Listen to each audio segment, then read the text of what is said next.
जय हो। शांति पाठ की बात करेंगे। ये आचार्य रजनीश भगवान ओशो ने भी किया था। कहते हैं कि ओम शन्नो मित्रः शं वरुणः शं नो भवत्रयमा शन्नो इंद्रो बृहस्पतिः शन्नो विष्णुरुक्रमः नमो ब्रह्मणे नमस्ते वायो तवमेव प्रत्यक्षं ब्रह्मासि तवमेव प्रत्यक्षं ब्रह्म वादिष्यामि ऋत्वाधिष्यामि सत्यं वादिष्यामि तन्मामवतु तद्वक्तारमवतु अवतु माम् अवतु वक्तारम्। ओम शांति शांति शांति। अब इसका अर्थ है कि ओम हमारे लिए सूर्य देवता कल्याणकारी हों, वरुण कल्याणकारी हों, अर्यमा कल्याणकारी हों, इंद्र और बृहस्पति भी कल्याणकारी हों, विष्णु कल्याणकारी हों, उस ब्रह्म को नमस्कार हो। हे वायु तुम्हारे लिए नमस्कार है, क्योंकि तुम प्रत्यक्ष ब्रह्म हो। मैं तुम्हें ही प्रत्यक्ष ब्रह्म कहूँगा, सत्य और ऋत के नाम से भी कहूँगा। वे मेरी रक्षा करें, आचार्य की भी रक्षा करें। ओम शांति शांति शांति। ओशो ने अपने प्रवचन में आगे कहा था कि मैं वही कहूँगा जो मैं जानता हूँ, वही कहूँगा जो आप भी जान सकते हैं। लेकिन जानने से मेरा अर्थ है जीना। जाना बिना जिए भी जा सकता है। तब ज्ञान होता है, तब ज्ञान होता है एक बोझ। उससे कोई डूब सकता है, उभरता नहीं। जानना जीवंत भी हो सकता है। तब जो हम जानते हैं वह हमें करता है निर्भर, हल्का, कि हम उड़ सकें आकाश में। जीवन ही जब जानना बन जाता है तभी पंख लगते हैं, तभी जंजीरें टूटती हैं और तभी द्वार खुलते हैं अनंत के। लेकिन जानना कठिन है, ज्ञान इकट्ठा कर लेना बहुत आसान। और इसलिए मन आसान को चुन लेता है और कठिन से बचता है। लेकिन जो कठिन से बचता है वह धर्म से भी वंचित रह जाएगा। कठिन ही नहीं, जो असंभव से भी बचना चाहता है वह कभी भी धर्म के पास नहीं पहुंच पाएगा। धर्म तो है ही उनके लिए जो असंभव में उतरने की तैयारी रखते हैं। धर्म है जुआरियों के लिए, दुकानदारों के लिए नहीं। धर्म कोई सौदा नहीं है, धर्म कोई समझौता भी नहीं है। धर्म तो दांव है, जुआरी लगाता है धन को दांव पर। धार्मिक लगा देता है स्वयं को। वही परम धन है, वही परम धन है। और जो अपने को ही दांव पर लगाने को तैयार नहीं है वह जीवन के गहन रहस्यों को कभी भी जान नहीं पाएगा। सस्ते नहीं मिलते हैं वे रहस्य, ज्ञान जो बहुत सस्ता मिल जाता है। ज्ञान तो मिल जाता है किताब में, शास्त्र में, शिक्षा में, शिक्षक के पास। ज्ञान तो मिल जाता है, कभी कभी मुफ्त, कुछ चुकाना नहीं पड़ता। धर्म में तो बहुत कुछ चुकाना पड़ता है। बहुत कुछ कहना ठीक नहीं, सभी कुछ दांव पर लगा दे कोई तो ही उस जीवन के द्वार खुलते हैं। इस जीवन को जो दांव पर लगा दे उसके लिए ही उस जीवन के द्वार खुलते हैं। इस जीवन को दांव पर लगा देना ही उस जीवन के द्वार की कुंजी है। लेकिन ज्ञान बहुत सस्ता है, इसलिए मन सस्ते रास्ते को चुन लेता है, सुगम को। सीख लेते हैं हम बातें, शब्द, सिद्धांत और सोचते हैं जान लिया। अज्ञान बेहतर है ऐसे ज्ञान से। अज्ञानी को कम से कम इतना तो पता है कि मुझे पता नहीं है। इतना सत्य तो कम से कम उसके पास है।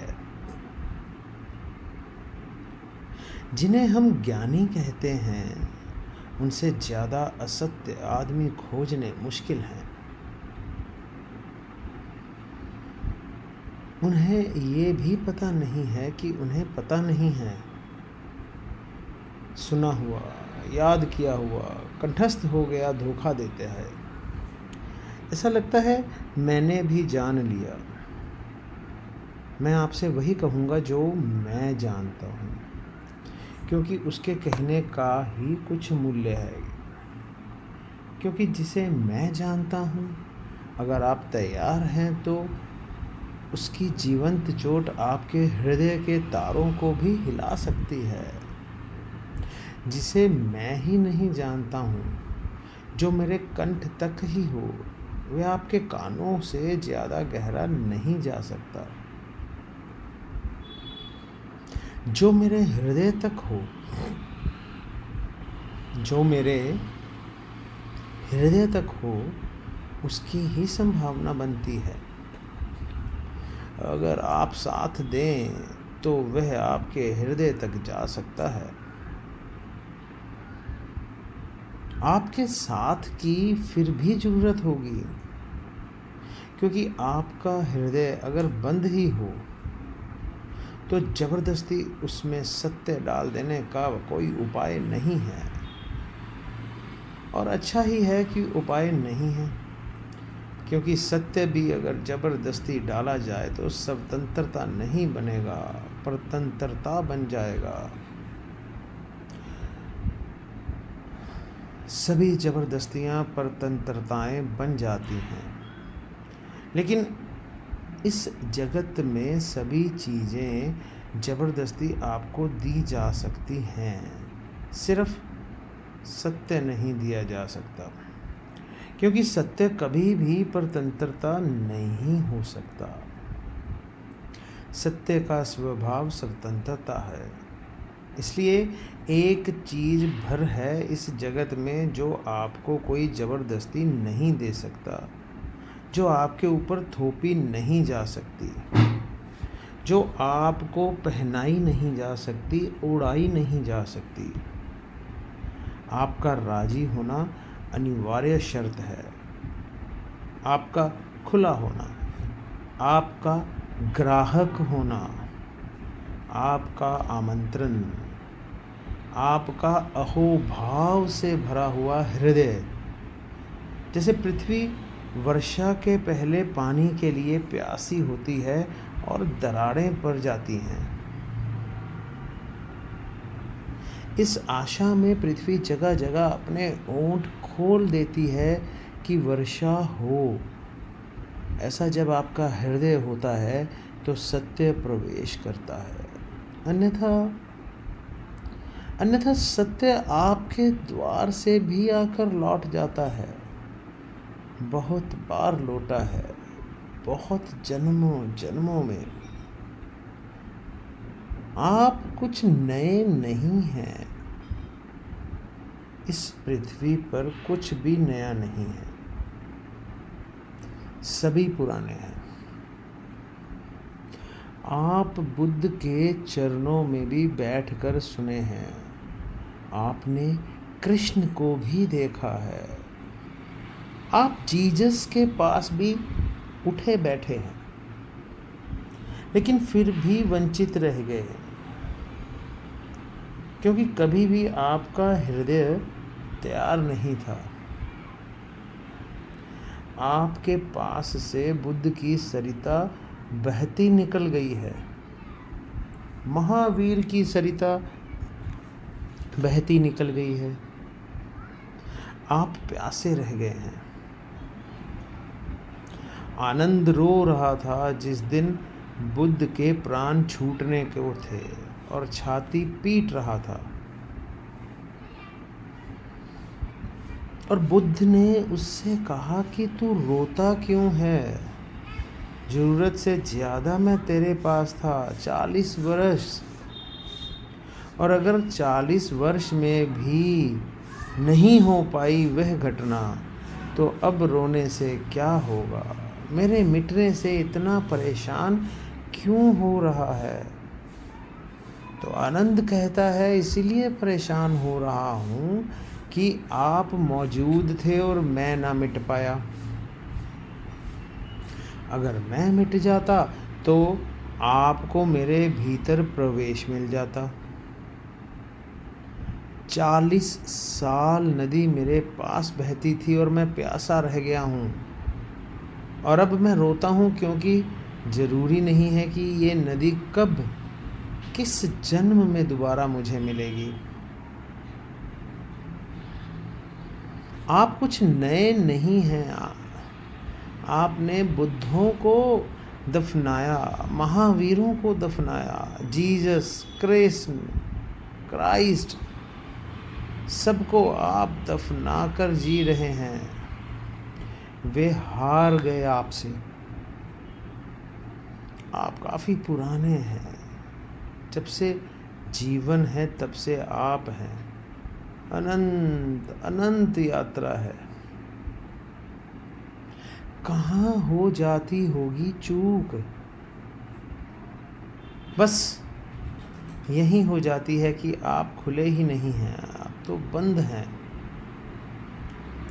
मैं तो आपसे वही कहूँगा जो मैंने जाना है। अगर आप भी अपने को एक खुलापन बना सकें तो आप भी उसे जान लेंगे। और ऐसा नहीं है कि कोई कठिनाई है, ऐसा बिल्कुल नहीं है कि बहुत कठिनाई है। एक ही कठिनाई है और वह आप हैं। कुछ लोग कुतूहल से चलते हैं। जैसे राह चलते बच्चे पूछ लेते हैं, इस वृक्ष का नाम क्या है? अगर आप उत्तर ना दें तो तत्क्षण भूल जाते हैं कि उन्होंने पूछा भी था। वे दूसरी बात पूछने लगते हैं कि ये पत्थर यहाँ क्यों पड़ा है। पूछने के लिए पूछते हैं, जानने के लिए नहीं पूछते। बिना पूछे नहीं रह सकते हैं,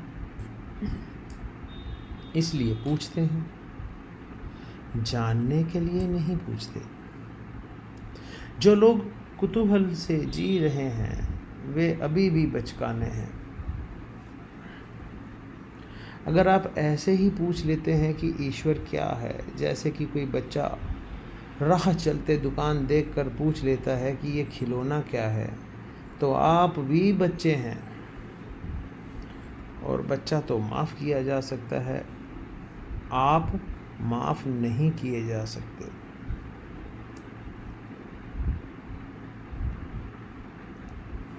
कुतूहल नहीं चलेगा। धर्म कोई खिलवाड़ नहीं है बच्चों का। धर्म कोई खिलवाड़ नहीं है बच्चों का। और फिर उत्तर भी मिल जाए तो उससे कोई प्रयोजन नहीं है। बच्चे का मजा पूछने में है। उसने पूछा, यही उसका मजा है। आप उत्तर देंगे भी तो उस उत्तर में उसे कोई बहुत रस नहीं है। क्या बात है। मनस्विद कहते हैं कि बच्चे नया नया बोलना सीखते हैं तो अपने बोलने का अभ्यास करते हैं पूछ पूछ कर। जैसे बच्चा नया नया चलना सीखता है तो बार बार उठकर चलने की कोशिश करता है। बोलना सीखता है तो बार बार बोलने की कोशिश करता है। इसलिए बच्चे एक ही बात को कई दफ़ा कहते हैं। इसीलिए कई दफ़ा कहते हैं, क्योंकि उन्हें बोलने का एक नया अनुभव, एक नया आयाम मिला है। उस नए आयाम में वे तैर कर अभ्यास कर रहे हैं, इसीलिए कुछ भी पूछते हैं, कुछ भी बोलते हैं। अगर आप भी धर्म की दुनिया में कुछ भी पूछ रहे हैं, कुछ भी बोल रहे हैं, कुछ भी सोच रहे हैं और कोई गहरी जिज्ञासा नहीं है, बस कुतूहल है, तो अभी आप और कुछ बुद्धों को दफनाएंगे, तो अभी आप और कुछ बुद्धों को दफनाएंगे, अभी और ना मालूम कितने बुद्धों को आपके साथ मेहनत करनी पड़ेगी। कुतूहल से सत्य का कोई संबंध नहीं है। कुछ लोग कुतूहल से थोड़ा आगे बढ़ते हैं और जिज्ञासा करते हैं। जिज्ञासा में थोड़ी ज़्यादा गहराई है, लेकिन बस थोड़ी ज़्यादा। जिज्ञासा भी बहुत गहरी नहीं है, वे भी उथली है, क्योंकि जिज्ञासा है केवल बौद्धिक।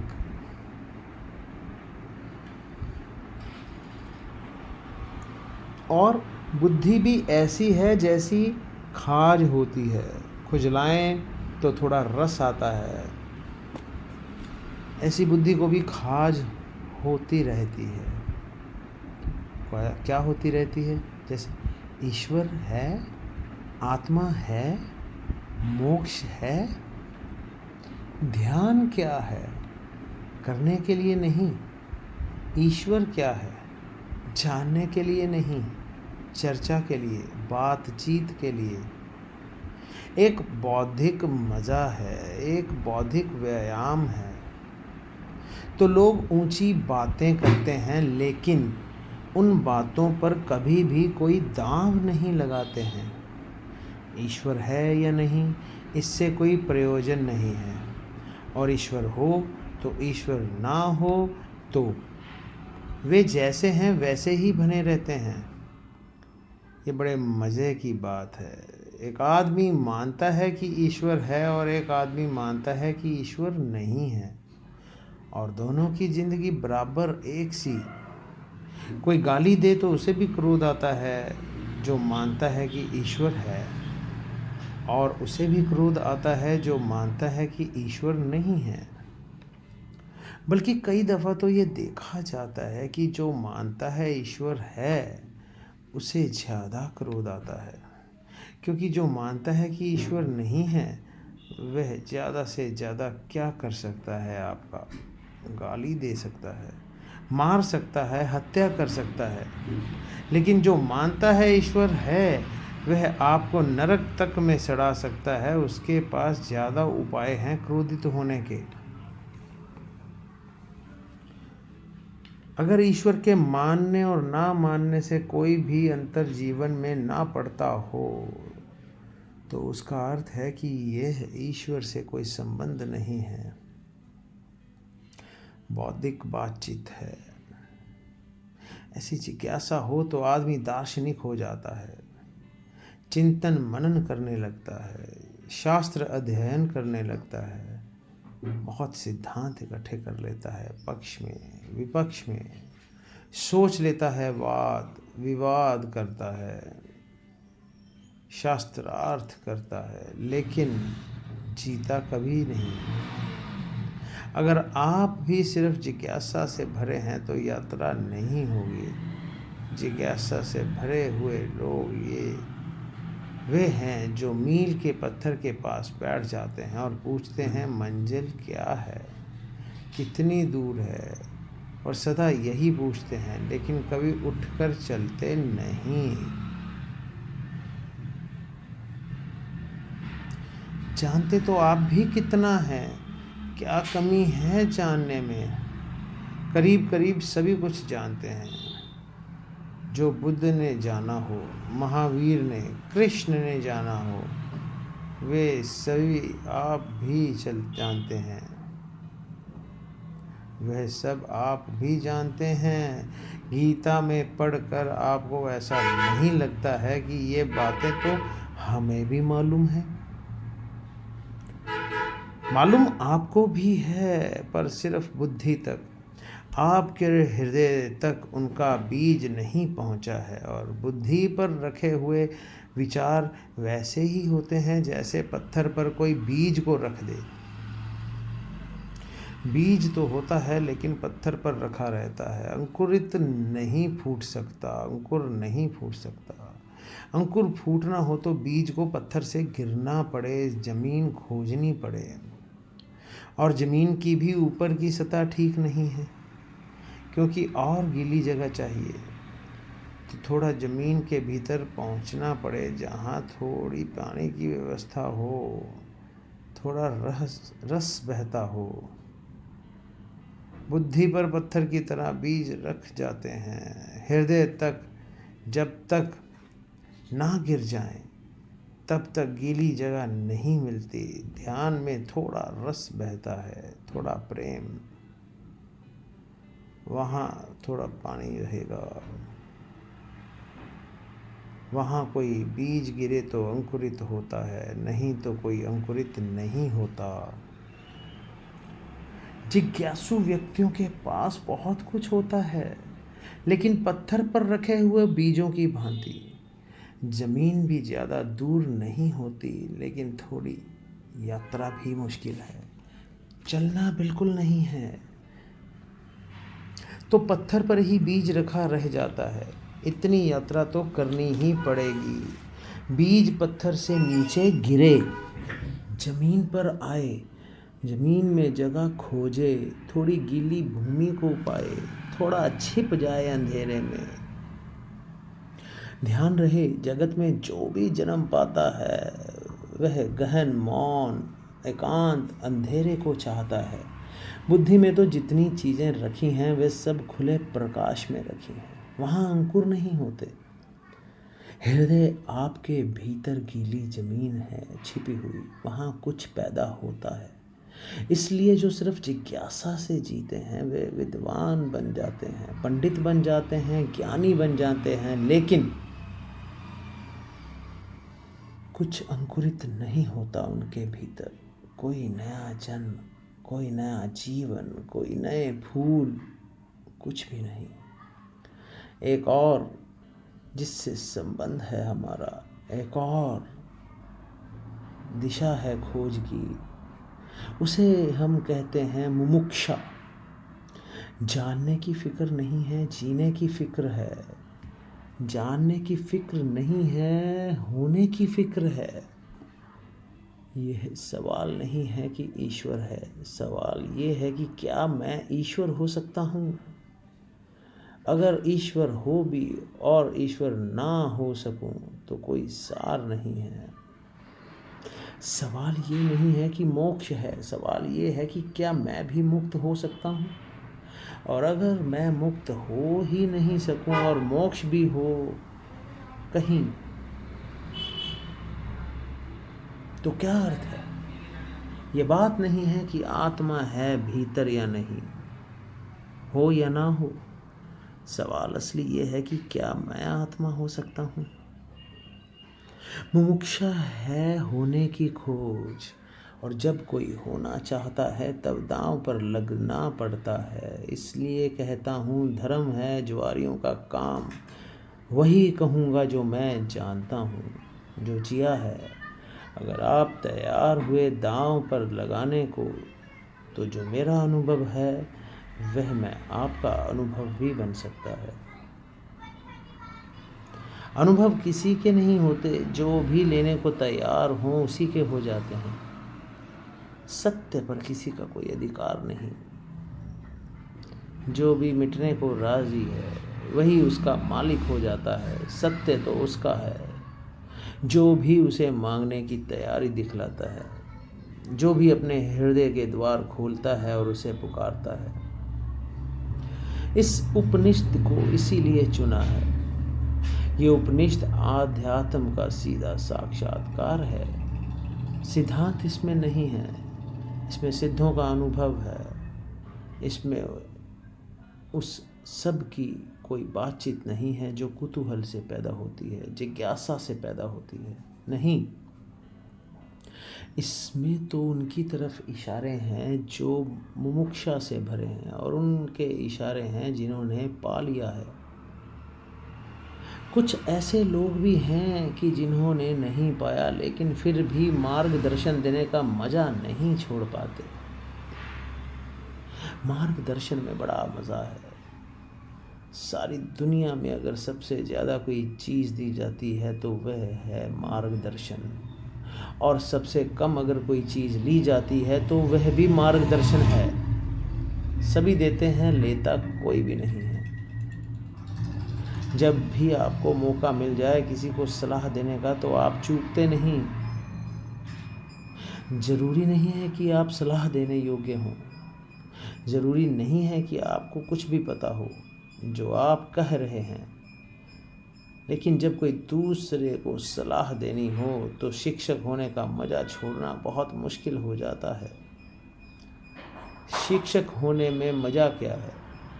आप तत्काल ऊपर हो जाते हैं मुफ्त में और दूसरा नीचे हो जाता है। अगर कोई आपसे दान मांगने आए तो 2 पैसे देने में कितना कष्ट होता है, क्योंकि कुछ देना पड़ता है जो आपके पास है। लेकिन सलाह देने में ज़रा भी कष्ट नहीं होता, क्योंकि जो आपके पास है ही नहीं उसको देने में कष्ट क्या। आपको कुछ खो ही नहीं रहा है, बल्कि आपको कुछ मिल रहा है, मज़ा मिल रहा है, अहंकार मिल रहा है। आप भी सलाह देने की हालत में हैं आज और दूसरा लेने की हालत में है। आप ऊपर हैं, दूसरा नीचे है। इसीलिए कहता हूँ कि इस उपनिषद में कोई सलाह, कोई मार्गदर्शन देने का मज़ा नहीं है, बड़ी पीड़ा है। क्योंकि उपनिषद का ऋषि जो दे रहा है वह जान कर दे रहा है, वह बांट रहा है कुछ बहुत हार्दिक, बहुत आंतरिक, संक्षिप्त इशारे हैं लेकिन गहरे हैं। बहुत थोड़ी सी चोटें हैं लेकिन प्राण घातक है। और अगर राजी हो तो तीर सीधा हृदय में चुभ जाएगा और जान लिए बिना ना रहेगा, जान ही ले लेगा।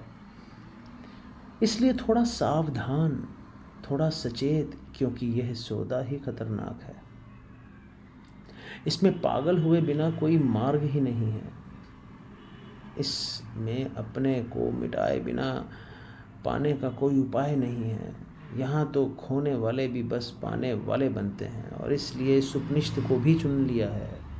ऐसे तो सीधा ही आपसे कह सकता हूँ, कोई कारण इस उपनिषद को चुनने का नहीं है। बहाना, आड़, क्योंकि तीर सीधा मारो आदमी बच सकता है, उपनिषद की आड़ से थोड़ी सुविधा रहेगी। इसलिए चुन लिया है कि आपको ऐसे भी पता नहीं लगेगा कि मैं कोई सीधा ही आपको तीर मार रहा हूँ। तो बचने का जरा उपाय कम हो जाता है। सभी शिकारी जानते हैं कि थोड़ी आड़ से शिकार ठीक होता है। यह उपनिषद सिर्फ आड़ है और इससे कुछ लेना देना ज़्यादा नहीं है। जो मैंने जाना है वही कहूँगा। लेकिन उसमें और उपनिषद में कोई अंतर नहीं है, क्योंकि इस उपनिषद के ऋषि ने जो कहा है वह जानकर ही कहा है।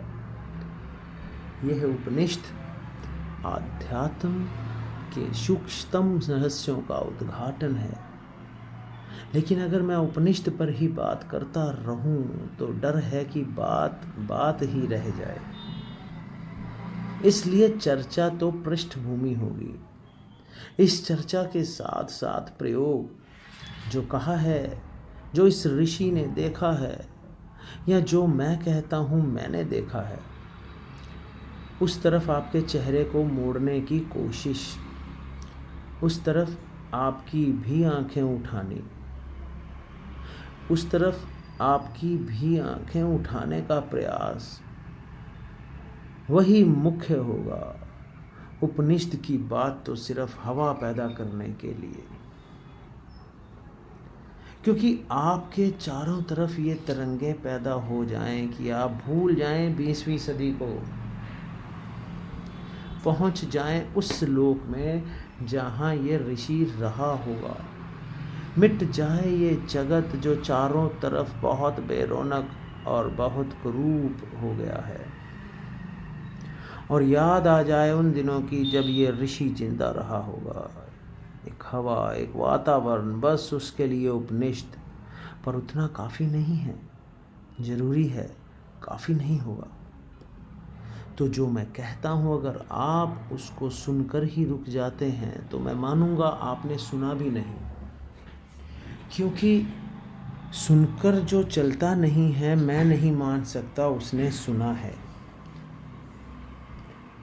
अगर आप सोचते हैं कि सुनकर आपकी समझ में आ गया है, इतनी जल्दी मत करना। सुनकर समझ में आता होता तो हम कभी के समझ गए होते।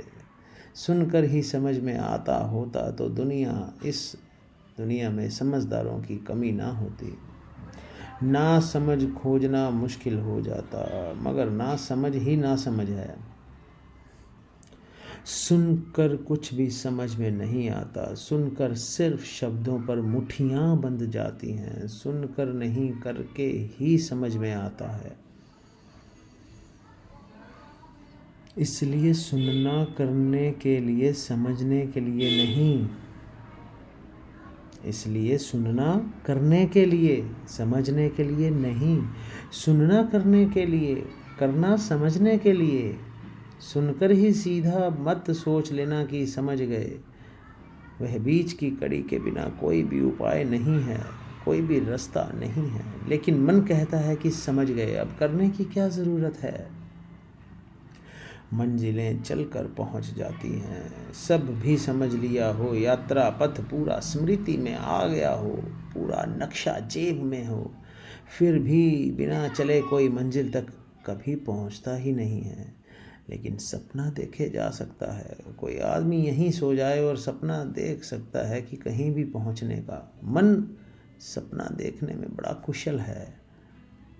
और ऐसा मत सोचना कि आप ही ऐसे सपने देखते हैं। जिनको आप बहुत बुद्धिमान कहते हैं वे भी इसी तरह के सपने देखते हैं। साधु हैं, सन्यासी हैं, महात्मा हैं, वर्षों वर्षों से खोज में लगे हैं, लेकिन कहीं इंच भर नहीं पहुंचते, यात्रा ही नहीं करते।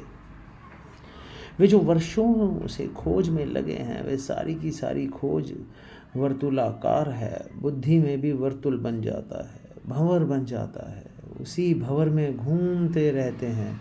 फिर उस भंवर में सब समा जाता है। वेद समा जाते हैं, उपनिषद समा जाते हैं, कुरानें, बाइबलें समा जाती हैं। उस भंवर में सब समा जाता है, लेकिन 1 इंच भी गति नहीं होती। उपनिषद की हम चर्चा करेंगे। उपनिषद समझाने के लिए नहीं है, उपनिषद बन जाने के लिए है। यहाँ सुनकर कुछ कंठस्थ हो जाए और आप भी बोलने लगें तो मैंने आपका नुकसान किया, मैं फिर आपका मित्र साबित ना हुआ।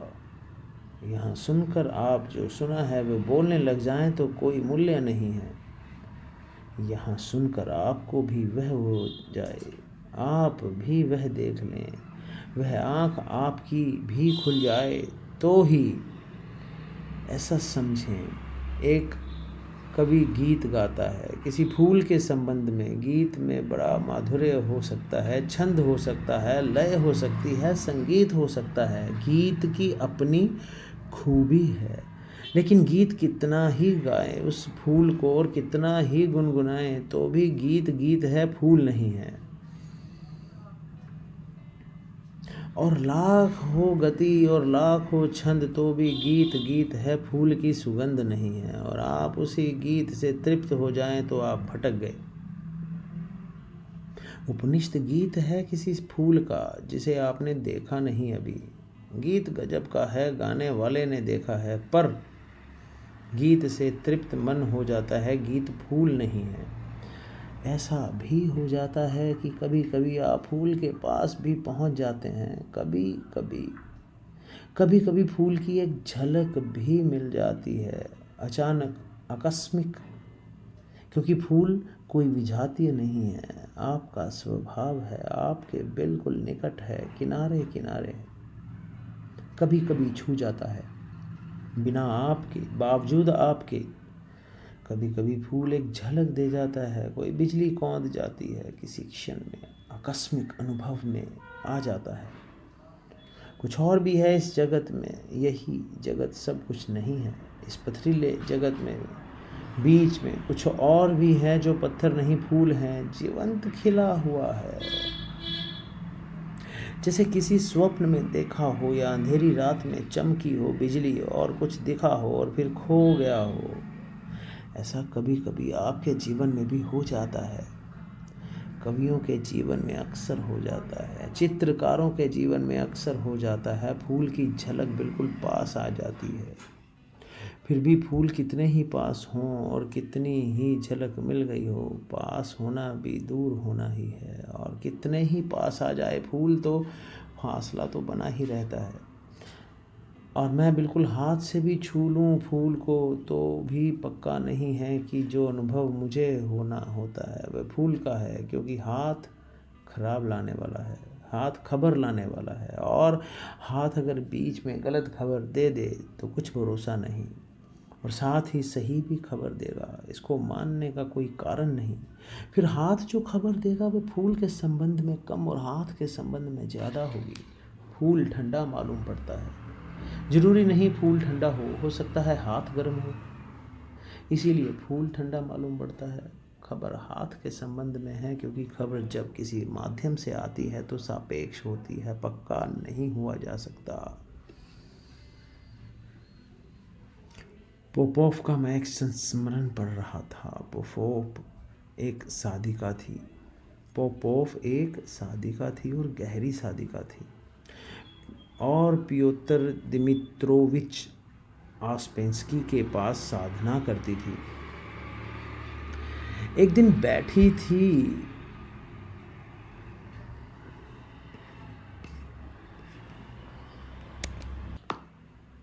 पास एक सज्जन ने आकर आस्पेंस्की से पूछा कि ईश्वर है या नहीं। तो आस्पेंस्की ने कहा कि ईश्वर नहीं, ईश्वर नहीं है। और फिर आस्पेंस्की ने थोड़ी देर रुका और उससे कहा, लेकिन मैं कोई गारंटी भी नहीं ले सकता, क्योंकि जो भी है मैं जानता हूँ वह सब माध्यम से जाना गया है। कभी आँख से देखा है, कभी आँख का भरोसा किया, कभी कान से सुना है लेकिन कान गलत सुन सकते हैं, कभी हाथ से छुआ है लेकिन हाथ का क्या कहना, अभी तक सीधा ही नहीं देखा है, अभी तक आमने सामने नहीं हुआ हूँ, इसलिए कोई गारंटी नहीं है। अभी तो जो भी जाना है उसमें मुझे ईश्वर का कोई अनुभव नहीं हुआ, लेकिन ज़रूरी नहीं है कि ईश्वर ना हो, इससे सिर्फ मेरी खबर मिलती है कि मेरे अनुभव क्या हैं, इसलिए मैं कोई गारंटी नहीं कर सकता कि नहीं है।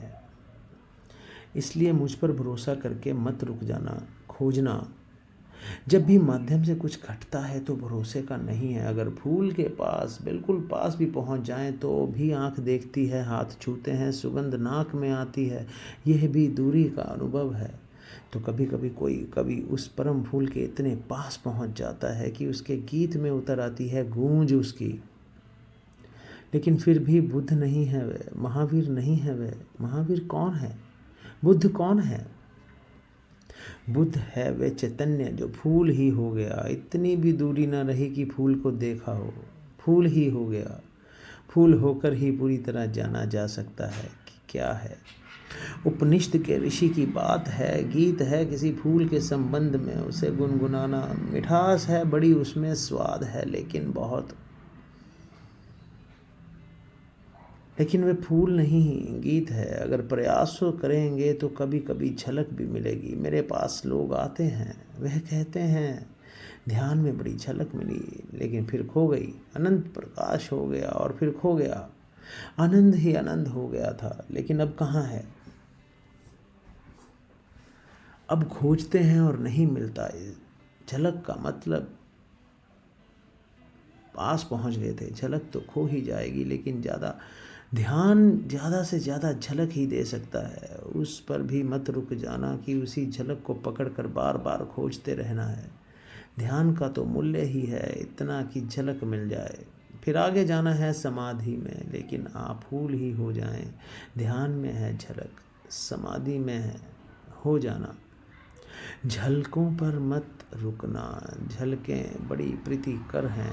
सारा जगत बासा मालूम पड़ने लगता है। एक झलक ध्यान में मिल जाए उस जीवंत की, फूल की, उस खिलावट की जो भीतर है, तो सारा जगत फीका और व्यर्थ हो जाता है। लेकिन फिर भी कुछ लोग झलकों को पकड़ लेते हैं और उन्हीं को दोहराने लगते हैं और सोचते हैं सब हो गया। नहीं, जब तक आप ही ना हो जाएं, ईश्वर ही जब तक आप ना हो जाएं, तब तक भरोसा मत करें कि ईश्वर है। हो सकते हैं क्योंकि हैं ही। खोलना है जरा, उगाड़ना है जरा, पीछे हैं, मौजूद हैं अभी और यहीं। थोड़े से वस्त्र हैं और बड़े छीने वस्त्र हैं कि चाहें तो अभी उतार कर फेंक दें और नग्न हो जाएं और ईश्वर हो जाएं, लेकिन बड़ी पकड़ है। झीने तो हैं लेकिन पकड़ गहरी है। क्या है ये पकड़ इतनी? ये पकड़ है क्योंकि हम सोचते हैं ये वस्त्र ही हमारा होना है, यही हम हैं, इसके अलावा हमें कुछ और किसी अस्तित्व का पता नहीं है। इस उपनिषद में इशारे होंगे इस अस्तित्व के जो वस्त्रों के पार है, और इस उपनिषद के साथ साथ हम करेंगे ध्यान ताकि मिले झलक, और आशा बांधेंगे समाधि की ताकि हम भी हो जाएं वही जिसे हुए बिना कोई संतोष, ना कोई शांति, ना कोई सत्य है। उपनिषद शुरू होता है प्रार्थना से। प्रार्थना है समस्त जगत से। सूर्य कल्याणकारी हो, वरुण, अरेमा, इंद्र और बृहस्पति, विष्णु कल्याणकारी हो। इस ब्रह्म को नमस्कार हो। हे वायु, तुम्हारे लिए नमस्कार, क्योंकि तुम प्रत्यक्ष ब्रह्म हो। मैं तुम्हें ही प्रत्यक्ष ब्रह्म कहूँगा। सत्य और ऋत के वे सब मेरी रक्षा करें। आचार्य की भी इस प्रार्थना से शुरू होता है। धर्म की यात्रा प्रार्थना से शुरू होगी ही। प्रार्थना का अर्थ है आस्था, आशा। प्रार्थना का अर्थ है इस सारे जगत के साथ हमारे जुड़े होने का भाव। हम जुड़े हुए हैं। प्रार्थना का अर्थ है मुझ अकेले से क्या होगा, मुझ अकेले से होता तो हो गया होता, मुझ अकेले से तो क्षुद्र भी सद पाया। कहाँ सद पाया? चाहा था धन मिल जाए वे भी नहीं मिला, चाहा था पद मिल जाए वे भी नहीं मिला। कैसी कैसी चाहें की थी, छोटी बड़ी, वे सभी पूरी ना हुई। मुझे अकेले से तो संसार भी ना सदा। तो सत्य की ये महायात्रा मुझे अकेले से हो सकेगी? अकेले तो मैं संसार भी हार गया हूँ। सभी हारे हुए हैं संसार में। जो जीते हुए दिखाई पड़ते वे भी बस वे दूसरों को जीते हुए दिखाई पड़ते हैं, खुद तो बिल्कुल हारे हुए हैं। आप भी अपने को हारे हुए दिखाई पड़ते होंगे और को आप भी जीते हुए दिखाई पड़ते होंगे। आपसे भी पीछे लोग हैं जो आपको समझते हैं पा लिया, आपने जीत गए संसार में। लेकिन भीतर से अगर हम आदमी को देखें तो एक एक आदमी हारा हुआ है। संसार पराजय की लंबी कथा है। यहाँ जीत होती ही नहीं, वहाँ जीत हो ही नहीं सकती है। संसार का स्वभाव नहीं है, वहाँ हार ही नियति है। किसी की नहीं, किसी व्यक्ति की नहीं, संसार में होने की नीति ही हार है। वहाँ हारना ही होगा, वहाँ कोई कभी जीतता नहीं है। वहाँ हम नहीं जीत पाए। जहाँ क्षुद्र था, स्वप्न था, शंकर कहते हैं माया है, ये माया में भी हार गए। सपना था, भ्रम है, वहाँ भी तो जीत ना पाए। ये भ्रम में भी हार गए, सपने में भी ना जीते तो यथार्थ में, सत्य में अकेले से क्या होगा। प्रार्थना का अर्थ है संसार में पराजित हुए व्यक्ति का ये अनुभव कि जन्मों जन्मों तक चेष्टा करके मैं हार गया। क्षुद्र में तो विराट में मेरी सामर्थ्य है। इसीलिए प्रार्थना, इसीलिए सारे जगत को पुकारा है ऋषि ने कि मुझे साथ देना। सूर्य को पुकारा है, वरुण को पुकारा है। ये सब नाम हैं, प्रतीक हैं जीवन की समस्त शक्तियों के। सूर्य को पहले पुकारा है क्योंकि सूर्य हमारा जीवन है, उसके बिना हम नहीं होंगे। हमारे भीतर सूर्य ही जीता है, जलता है। उधर सूर्य बुझ जाए जहाँ हम बुझ जाएं। सूर्य ही हमारा प्राण है, इसीलिए पुकारा है। कहा है वायु को नमस्कार, क्योंकि तुम प्रत्यक्ष ब्रह्म हो। अजीब सी बात है, थोड़ा सोचें, बड़े मज़े की बात है, क्योंकि वायु है बिल्कुल अप्रत्यक्ष और सब चीज़ें प्रत्यक्ष। सूर्य को कहा जाता है प्रत्यक्ष ब्रह्म हो, जीते जागते जलते प्रखर, समझ में आता है। सूर्य को नहीं कहा प्रत्यक्ष ब्रह्म, कहा वायु को जो बिल्कुल दिखाई नहीं, बिल्कुल अप्रत्यक्ष है।